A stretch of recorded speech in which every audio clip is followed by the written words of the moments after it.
Assalamualaikum warahmatullahi wabarakatuh. Alhamdulillah, alhamdulillahilladzi hadana lihada wa ma kunna linahtadiya laula an hadana Allah. Asyhadu an la ilaha illallah wahdahu la syarika lah wa asyhadu anna Muhammadan abduhu wa rasuluh la nabiyya ba'dah. Wassalatu wassalamu ala rasulillah Muhammad sallallahu alaihi wasallam wa ala alihi wa ashabihi wa man tabi'ahum bi ihsanin ila yaumiddin. Ya ayyuhalladzina amanu kutiba alaikumus siyam kama kutiba alal ladzina min qablikum la'allakum tattaqun. Jamaah salat Isya dan Qiyam Ramadan yang dimuliakan Allah. Suatu ketika Rasulullah berkumpul dengan sahabat-sahabatnya. Salah satu di antaranya ada sahabat Abu Bakar As-Siddiq. Rasulullah menyatakan, "Ana mustaqun bi ikhwani, alasna bi ikhwanika ya Rasulullah, antum ashabi, ikhwanil ladzi lam yarani walakinnahum yu'minuni." Ana mustaqun, saya sangat merindukan ikhwani, saudara-saudara saya. Alasna bi ikhwanika ya Rasulullah, bukankah kami adalah saudara-saudara kamu ya Rasulullah? Antum ashabi, kamu adalah sahabat-sahabat saya. Ikhwanil ladzi lam yarani walakinnahum yu'minuni, saudara-saudara saya adalah orang-orang yang tidak pernah melihat saya, tetapi mereka beriman dan mengikuti sunnah-sunnah saya. Percakapan ini disampaikan Rasulullah di depan sahabat-sahabat beliau. Rasulullah sangat merindukan saudara-saudaranya. Siapa itu saudara-saudara Rasulullah? Yaitu orang-orang yang hidup setelah Rasulullah meninggal dunia, tetapi mereka beriman dan mengikuti semua ajaran Rasulullah. Siapa itu? Kita adalah orang-orang yang dilahirkan setelah 1500 tahun Rasulullah meninggalkan kita. Tetapi mengapa kita beriman kepada Rasulullah padahal kita belum pernah melihat Rasulullah? Kita yakin betul bahwa Rasulullah adalah utusan Allah yang semua ajarannya adalah dari wahyu Allah, dan kita mengikutinya tanpa pernah kita melihat sosok Rasulullah sallallahu alaihi wasallam. Dan Rasulullah sangat merindukan orang-orang seperti kita. Kita mengikuti sunnah-sunnah yang diajarkan oleh Rasulullah. Selain kita mengerjakan ibadah-ibadah mahdhah yang diperintahkan oleh Allah, kita juga melaksanakan amalan-amalan baik fi'liyah, qauliyah, ataupun ketetapan Rasulullah sallallahu alaihi wasallam. Berarti tipe manusia yang dirindukan oleh Rasulullah adalah yaitu orang-orang yang senantiasa menghidupkan sunnah-sunnah Rasulullah sallallahu alaihi wasallam. Ini yang pertama. Yang kedua, dalam salah satu hadis qudsi, Ana mustaqatun ila arba'ati nafarin talul Qur'an hafidul lisan mut'imul ji'an as-shaim fi syahri Ramadan. Suatu ketika surga berkata kepada para malaikat yang juga didengarkan oleh Rasulullah sallallahu alaihi wasallam, ana mustaqatun ila arba'ati nafarin.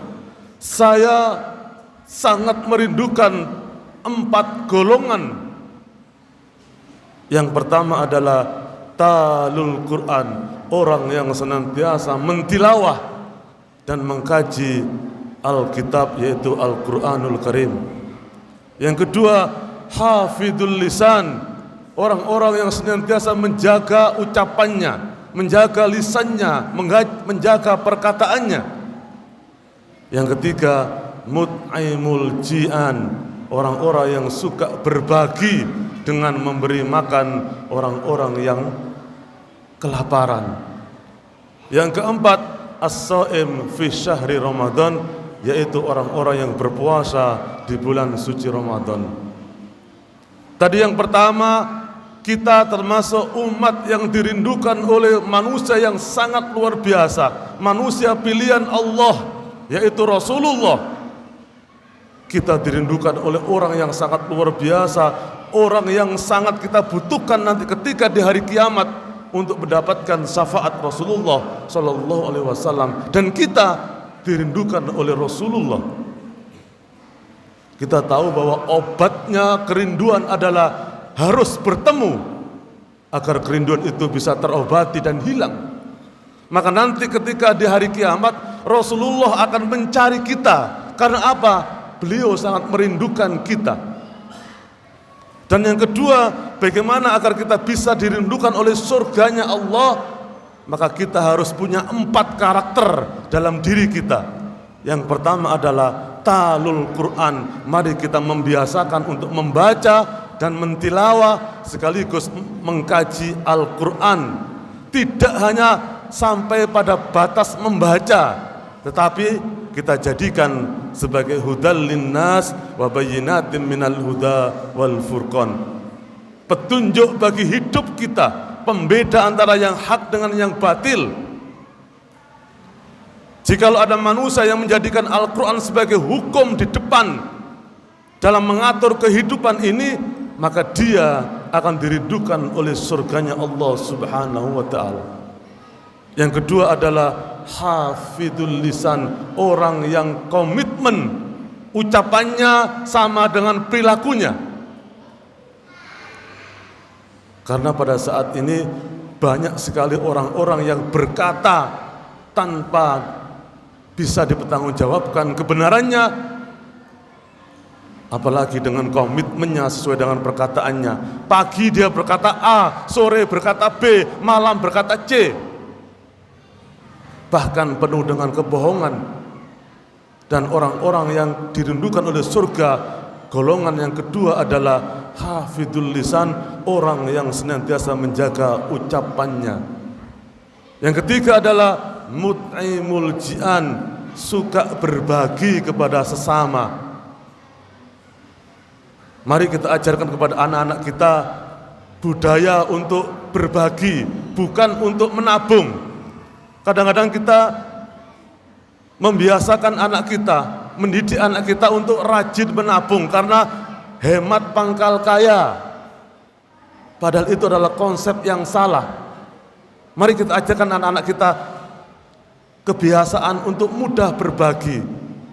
Sebagai contoh, misalkan ketika dalam satu hari kita berikan uang saku 10.000, maka berikan, nak, yang 5.000 untuk kamu jajan, yang 3.000 masukkan ke dalam infak atau sedekah, yang 2.000 bagikan kepada teman-temanmu yang tidak mampu.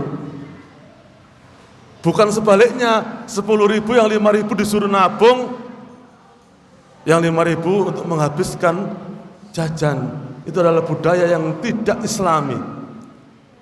Maka orang-orang yang dirindukan oleh surga adalah mut'imul ji'an, orang yang suka berbagi, terutama kepada orang-orang yang kelaparan. Yang keempat adalah as-shaim fi syahri Ramadan, yaitu orang yang berpuasa di bulan suci Ramadan.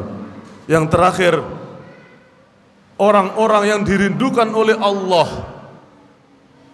Bagaimana luar biasanya jika kita termasuk orang-orang yang dirindukan oleh Allah. Siapa itu orang-orang yang dirindukan oleh Allah Subhanahu wa taala? Wa man kana yarju liqa'a rabbi falyamal amalan shalihan fala yusyrik bi ibadati rabbih ahada. Barang siapa yang mengharap berjumpa kepada Allah, berjumpa dengan Allah, syaratnya adalah falyamal amalan shalihan, berbuat amal soleh, berbuat amal ibadah yang sesuai dengan tuntunan Allah dan Rasulnya. Dan yang kedua adalah fala yusyrik bi ibadati rabbi. Jangan sekali-kali kita menyekutukan Allah, menjadikan selain Allah menjadi sekutunya Allah Subhanahu wa taala. Demikian juga dengan ibadah-ibadah yang kita lakukan. Salat, jikalau niatnya salah bukan karena Allah, sudah pasti ditolak oleh Allah Subhanahu wa taala, bahkan kita mendapatkan kecelakaan. Wailul lil musallin alladzina hum an salatihim sahun alladzina hum yuraun. Celakalah orang yang mendirikan salat. Siapa itu? Orang-orang yang lalai dalam salatnya, yuraun, mendirikan salat bukan karena Allah tetapi karena riya, karena manusia. Maka salatnya tidak diterima oleh Allah, bahkan mendapatkan kecelakaan. Dalam sedekah Allah juga menyatakan la tubtilu shadaqatikum bil manna wal adha yura'un nas. Janganlah kamu membatalkan pahala sedekahmu dengan apa? Manna wal adha, dengan mengundat-undat atau dengan menyertai perkataan yang tidak mengenakkan hati, atau karena manusia riya. Jadi ada amalan ibadah yang tidak mendapatkan apa-apa. Contohnya adalah sedekah. Ketika kita bersedekah tapi kita mengundat-undat, menghitung-hitung, bahkan ketika kita memberikan disertai dengan kata-kata yang menyakitkan hati, maka itu menggugurkan pahala dari sedekah kita. Demikian juga dengan puasa. Jangan sampai kita terjebak dalam hadis Rasulullah, kam min shaimin laisa lahu min siyami ilal ju'wal atas. Berapa banyak orang yang berpuasa tidak mendapatkan apa-apa dari puasanya kecuali lapar dan dahaga. Berarti ada ibadah yang tidak diterima oleh Allah, bahkan tidak mendapatkan apa-apa. Karena apa? Fala yusyrik bi ibadati rabbi ahada. Jangan pernah kita menyekutukan Allah, menjadikan selain Allah dalam niatan kita untuk melaksanakan semua amal perbuatan kita. Itu saja yang dapat kami sampaikan. 3 tipe manusia yang dirindukan oleh Rasulullah, dirindukan oleh surga, dan dirindukan oleh Allah Subhanahu wa taala. Aqulu qouli hadza wastaghfiru innahu huwal ghafurur rahim. Wassalamualaikum warahmatullahi wabarakatuh.